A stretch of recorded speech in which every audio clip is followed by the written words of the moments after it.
Today, we're jumping into something really fascinating, the Shoninki. Right. It's this ancient text, 17th century, often called, the essential reference work of ninjutsu. Or even the Ninja Bible sometimes. Exactly. So forget the Hollywood stuff for a minute. Our mission today is to, well, cut through those myths and really dig into what this manual actually taught, what practitioners learn, and maybe what we can learn. Okay, let's unpack this. What's so great here is how it just, boom, challenges everything you think you know about ninjas right from the start. Oh. This short treatise, it's incredibly valuable because it's a primary source, penned by Natori Masazumi himself. A master ninja, right, from the Kishu School. That's the one. And it's, it's way more than just a list of techniques. It gets into philosophy, even esoteric teachings. Wow. And this stuff was kept secret for centuries, like really secret, even inside Japan. So we're lucky to even have access to it now. Absolutely. It's fantastic. It's available in the West. Finally lets us get past all those frankly mediocre books, the sensationalized stuff. Right, the black pajamas and throwing stars image, we all have it. Yeah. But here's something the Shoninki makes clear straight away, which is surprising. The word ninja, it's actually pretty modern, like early 1900s popularization. That's right. The traditional term, the one you see used most often, was shinobi, or shinobi no mano. Meaning? Furtive individual, basically. Okay, furtive individual. So what does that shift in wording, especially around the word nine itself, tell us about who they really were? Ah, okay, yeah. The kanji for nin. That's where the Shoninki really opens things up. It's complex. So many layers. Go on. Well, okay, at the base level, yes, it means things like to endure, tolerate, undergo, tenacity, endurance. Standard enough, maybe. But then it also means furtive, secret, hidden, invisible. Yeah. And the symbolism, when you break down the character, that's profound. How does it break down? You have the character for spirit or heart. That's shin or kokoro, placed literally right beneath the character for the blade of a sword, yaba. Wow. Spirit beneath the blade. That paints a picture. Doesn't it? And it's not just about, facing a physical sword. It's about this intense internal discipline. Like mental fortitude. Exactly. The will to endure that sting. It could be physical, like staying hidden, totally still for hours. Or mental concealing pain from an injury so you can finish the mission. It just completely reframes endurance. Yeah. It's philosophical. So ninjutsu wasn't just about sneaking around. Not at all. The Shoninki offers other takes, too, like the art of the union of the mind with a sword. Okay. Or the art of one who knows how to use his mind like a weapon. Winning through smarts, through cunning, not just force. Using knowledge strategically. Right. It also implies the strength of the will, even the art of the hidden mind, like secret knowledge. And importantly, the Shoninki really makes a point of separating true shinobi from nusubito. Yeah, thieves. Even though both operate in secret, the text insists shinobi have a moral core. It says thieves are devoid of all moral standards and indiscreet. Not like the shinobi. So a principled approach even to espionage. That's the idea presented. Yeah. Now, if we trace this back, the origins probably lie in China. Ah, okay. The Shoninki even mentions Chinese techniques like yin sin shu or fa shu. And there's something called qinkung. It's just an old Chinese art, basically making light work of obstacles, scaling walls, walking without a trace. Sounds familiar, right? Very shinobi-like skills. Definitely. But the biggest influence, arguably, is sensu, the art of war. Makes sense. How so? Well, the Shoninki straight up adopts Sun Tzu's classification of spies, his 5 types. So the shinobi used Sun Tzu's spy categories, like directly. That's amazing. What were they? Yep. Directly lifted, you had local spies, trustworthy people in enemy territory, inward spies, enemy officials you've turned. Then converted spies, enemy spies you've flipped to your side. Doomed spies given bad info on purpose to mislead the enemy. And finally, surviving spies, the ones who actually come back with good intel. That's quite a system. Any type considered more important. Oh, absolutely. The converted spy, Sun Tzu and the Shoninki echoes this, called them the sovereign's most precious faculty. It was vital they be treated really well, with utmost liberality. Why them specifically? Because they were the key. Their information basically unlocked the value of all the other types of spies. They validated everything. Incredible. Real strategic depth there, drawing directly from ancient Chinese military thought. But the China connection goes deeper, doesn't it? Wasn't there something about elements? Yes, exactly. Another huge influence is the principle of the 5 elements. Wuxing in China, Goyo in Japan. Wood, fire, earth, metal, water. Those are the ones. It's all about their dynamic cycles, how they generate each other. Wood feeds fire. Fire makes ash or earth. Earth contains metal. Metal melts like water. Water grows wood. And how they destroy each other. Water douses fire. Fire melts metal. Metal chops wood. Wood penetrates earth. Earth dams water. Okay, I follow the cycle. But how did shinobi use this? It was packed with symbolism linked to emotions, organs, seasons, senses, everything. And it massively influenced their combat. Wow. Unlike, say, samurai, with their fixed katas, their preset forms. Right. Shinobi techniques were often categorized by these elements. So maybe fire for aggressive explosive attacks, water for fluid, defensive moves. So their fighting style wasn't one set thing. It changed depending on the situation using these elemental ideas. That sounds incredibly hard to predict. Exactly. That adaptability was key. Made them totally unpredictable. And it wasn't just fighting. Think about evasion, hiding, the Gotempo techniques. Tell me about those. Each tied to an element. Dodenjutsu using earth, hiding in ditches, digging in, Mokujutsu wood, camouflage in trees, bushes. Makes sense. Tsutenjutsu water, using rivers, ponds, breathing tubes maybe. Gatojutsu fire, using smoke bombs. Arson is a diversion. In Kintenjutsu metal, maybe throwing metal objects like caltrops or just creating a diversion with a metallic sound. The Shoninki puts it nicely. Spying means blending in with the widest variety of things, concealing yourself skillfully and with art. It covers everything. And it even touched the spiritual side. The elements linked to meditation, specific finger gestures called mudras, each finger representing an element. Wow. Okay, so the philosophy is deep. But let's get practical. We've talked philosophy, let's talk gear. What do they actually carry? I imagine it's not quite what we see in movies. Definitely not just throwing stars. The Shoninki lists 6 essential tools, and they're, well, surprisingly down to earth. Like what? Okay, so you have the amigasa, that big basket-like straw hat. Good for sun, yeah, but mostly for hiding your face, watching people without them noticing you. Concealment. Makes sense. What else? The kajinawa, that's the hooked rope. Not just for climbing walls, though. Could be a grappling hook used to tie things, even lash things together to make a pole. Very versatile. Okay, multi-tool. Then, sekibitsu. Basically, special stones or pencils for writing, like chalk or graphite, for leaving messages or taking notes. A simple writing kit. Like an early field notepad. Sort of. And the gusuri, the medicine kit. Could have anything from energy pills, basic remedies, maybe even poisons. Yeah. It shows they were prepared for survival and, well, other contingencies. And the last 2?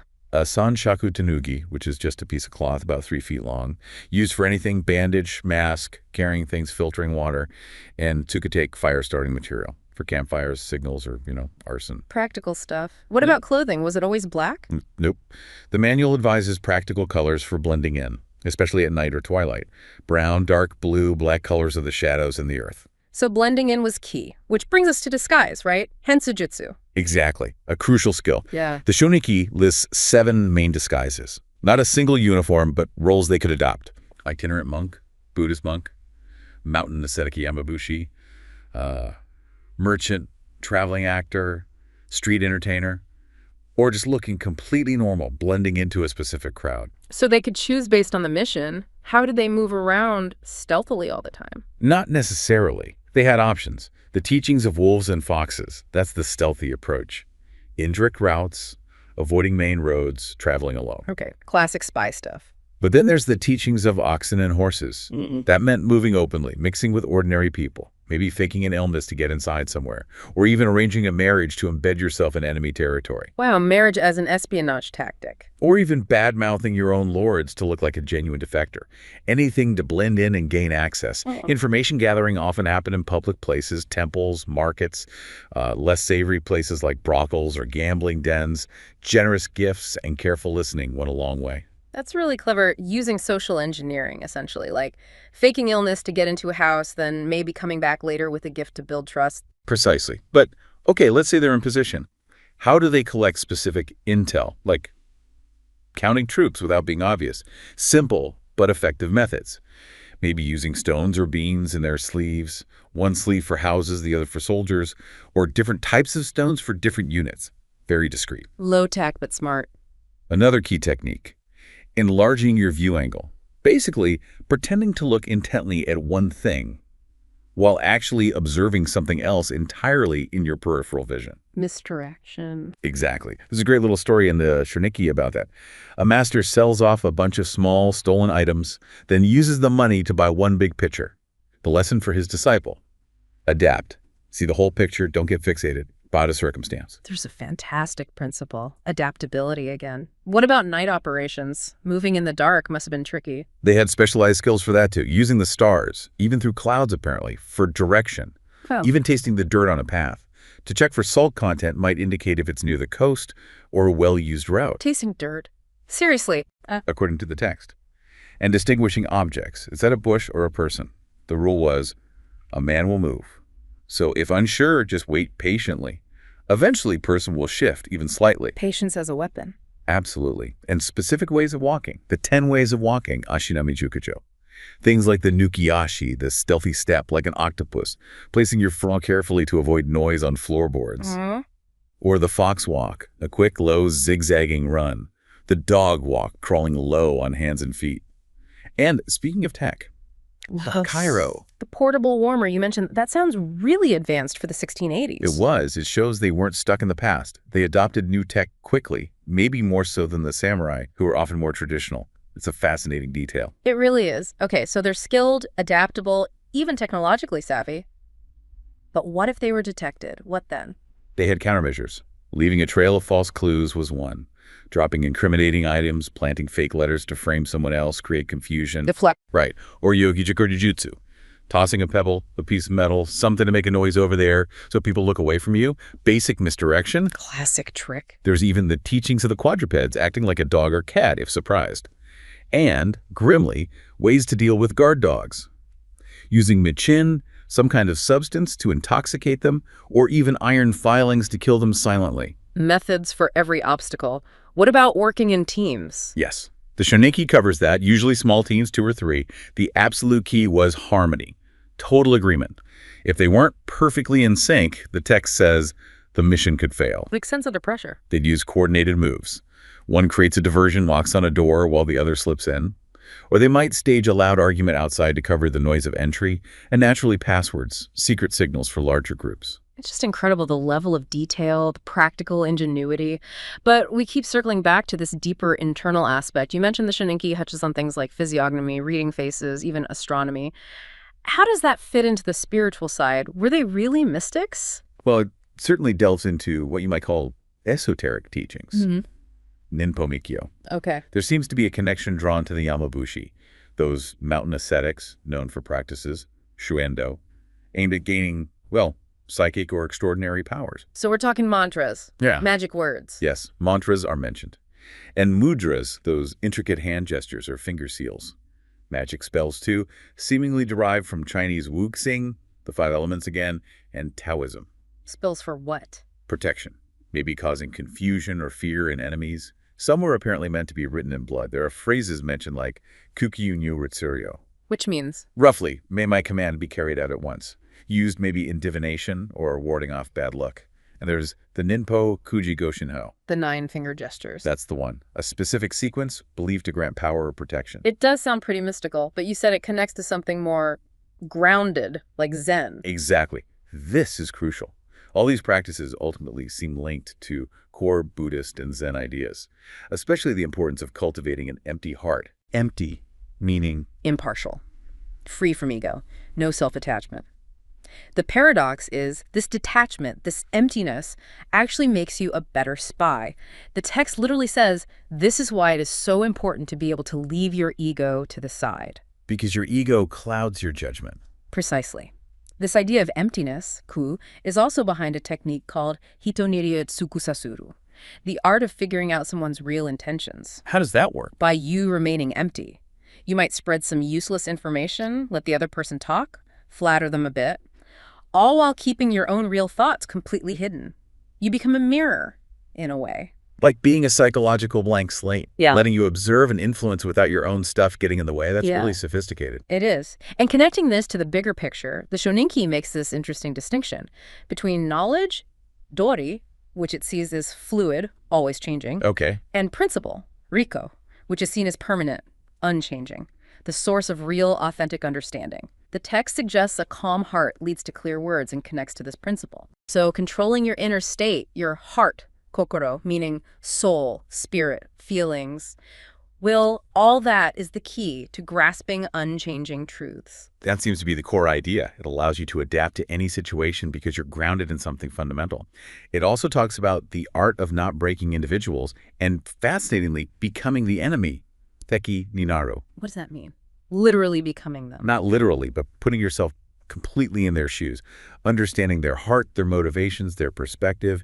It links to Tenchi-jin, heaven, earth, man, seeing the whole picture, the total context. So empathy and deep perspective-taking were actual shinobi skills, required skills. Absolutely critical, according to this text. They also needed to understand the emotional states, the shichu, joy, anger, sorrow, pleasure, love, hate, desire, and importantly, their impermanence, how they constantly shift and change sentenbanka.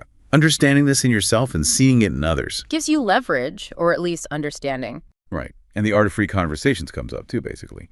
Being adaptable in dialogue, willing to drop your own assumptions, and the ultimate spiritual aim. Yes. Freeing oneself from both life and death. Reaching that state of emptiness, but becoming like a cicada's empty carapace, present, but without attachment. Which allows for a kind of invisibility. You're not literal. But achieving your goal by forgetting yourself. Reaching a state of mugamushin, no self, no thought. That really does just blow away the pop culture image, doesn't it? It's not just about being sneaky. It's this incredible fusion of practical skills, psychological insight, and deep philosophical discipline. It really is. But with all this focus on principle and adaptability, did this Shoninki talk about failure? What happens when things do go wrong, despite all this training? That's interesting. It doesn't dwell on failure scenarios as much as you might expect. The emphasis is overwhelmingly on preparation, understanding principle, and adapting so that failure is avoided. So the idea is if you truly master the principles, failure becomes less likely. That seems to be the implication. Yeah. If your heart is strong, if you're truly empty and adaptable, you can navigate almost anything. It's more about cultivating a state that prevents failure rather than detailing specific plans for when it happens. Okay, so we've covered a huge amount today, from the actual tools and spy techniques, which were ingenious, all the way to this incredibly deep spiritual and philosophical core. Yeah, it's quite a journey. It really shows how the ninja was, in fact, this shinobi, a master of endurance, yes, but also adaptability, psychology, understanding the human heart, always evolving. And it's unexpected, right, to find this level of philosophical depth inside what looks like a spy manual. It really is. So wrapping this up, what does this all mean for us now, hundreds of years later, in our totally different world? Well, I think the core message from the Shoninki is timeless. Yeah. It's about the power of mastering your internal world to navigate the external one, about letting go of ego, of attachment, to see clearly. There's this quote near the end, something like, "Killing a person without using a sword and poisoning without poison are important possibilities offered by conversation." Wow. When the heart is strong, a person can walk atop the blades of swords or race over ice-covered hills. These are techniques of the heart. It's not about literal fighting. It's about the power of discernment, influence, inner strength. Techniques of the heart. Exactly. So the question it leaves us with maybe is, what does it mean for you, listening now, to truly master your own heart? To apply that unchanging principle in a world filled with constantly shifting knowledge. How can we use that? How can you apply these ancient ideas, self-mastery, observation, adaptability, in your own life, your work, your relationships? What does it really mean to become empty in your interactions, to see things and people as they truly are, not just through the filter of your own ego or expectations? It's something to think about long after the espionage context fades away.